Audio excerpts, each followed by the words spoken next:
Hurricane season in Virginia runs from June 1st through November 30th, and it seems historically that the storms that have any type of impact are the storms that begin with an I: Ike, Isabel, and Irene. And rarely does a storm that begins with an A even get mentioned here in Virginia. Well, Arthur was all over the news last week, so we thought we'd take this chance to talk about disaster preparedness in this week's Salvation Army News Update.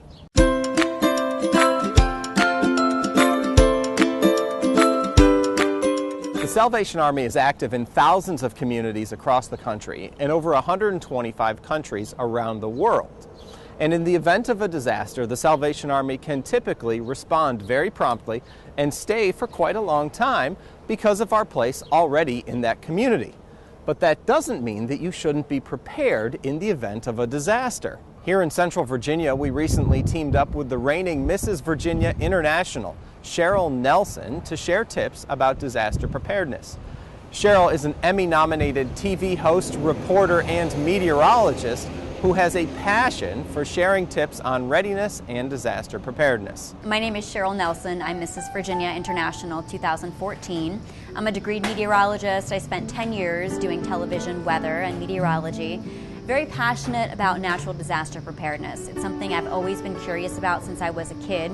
I was afraid of thunderstorms. I witnessed Hurricane Gloria in 1985, the Suffolk tornadoes in 2008 down in southeastern Virginia as well, and of course various hurricanes, tropical storms, and nor'easters.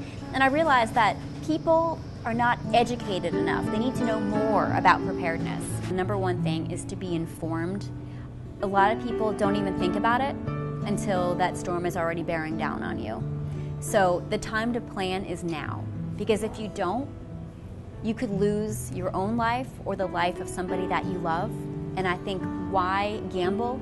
Why gamble with Mother Nature? Why take that chance? My goal is I have a 3-step plan, and I want people to know their risk. That means to be informed. What types of natural disasters are they prone to in Virginia? And so, of course, as I said, we have hurricanes, flooding, nor'easters, tornadoes, winter storms, earthquakes. I mean, we're prone to a lot of disasters here in Virginia. So you need to know your risk, you need to have a plan, and that's a family communicated plan. Talk to your family, talk to your kids. How about the elders, people with disabilities or special needs?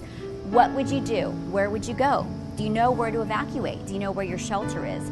Just get that information so you have that plan so you're not scrambling at the last minute. And finally, if you have the means to, build a disaster preparedness kit. It doesn't mean expensive items. You can say, put aside $1 a week and get things like batteries and flashlights, blankets, first aid kits, a radio, all the items that you need, water, food that's non-perishable to keep you safe in the event of a disaster, and something that's easily accessible as well, so you know where it is in case you need to evacuate or if you're stuck at home and the power goes out.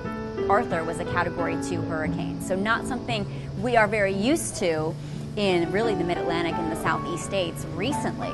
So with Arthur being a Cat 2 going up the coast, thankfully, many of us were spared because of the track. The track, yes, it went over the Outer Banks, but it didn't come inland and make that landfall, so to speak, and then continue to push in. So we didn't get a lot of the rain, a lot of the wind, or the storm surge.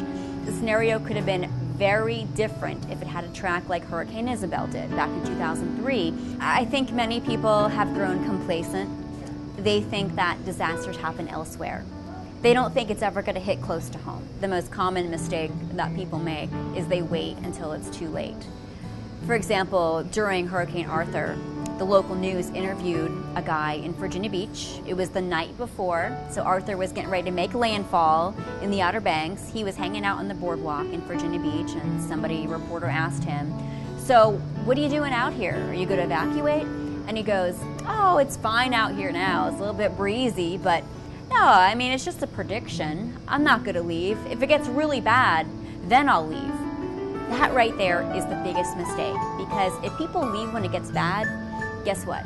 That's when a lot of fatalities occur, during people in cars, flooded roadways, storm surge, winds, trees falling. It could get completely disastrous. Cheryl came out to our most recent community meals picnic night on Tuesday, July 8th, and gave a presentation to our shelter residents about disaster preparedness, and then visited with the folks who came out to the community meals dinner. We hope to keep working with Cheryl and want to be able to keep you up to date on how to be prepared and ready in the event of a severe storm. So grab your mobile phone and text STORM RVA to 51555 to subscribe to our disaster and severe storm text alerts. We'll only send you an update when there's a severe storm headed towards Central Virginia, and we'll keep you updated on how to be ready and where to find relief. One last quick note, we will be taking the next couple of weeks off from the news update. My wife is due with our second child on July 14th, and I'll be home chasing our 2-year-old around and packing our disaster preparedness kit while my wife recovers and we welcome the newest member of our family. We look forward to seeing you back here sometime in mid-August. Thanks for watching this Salvation Army News Update.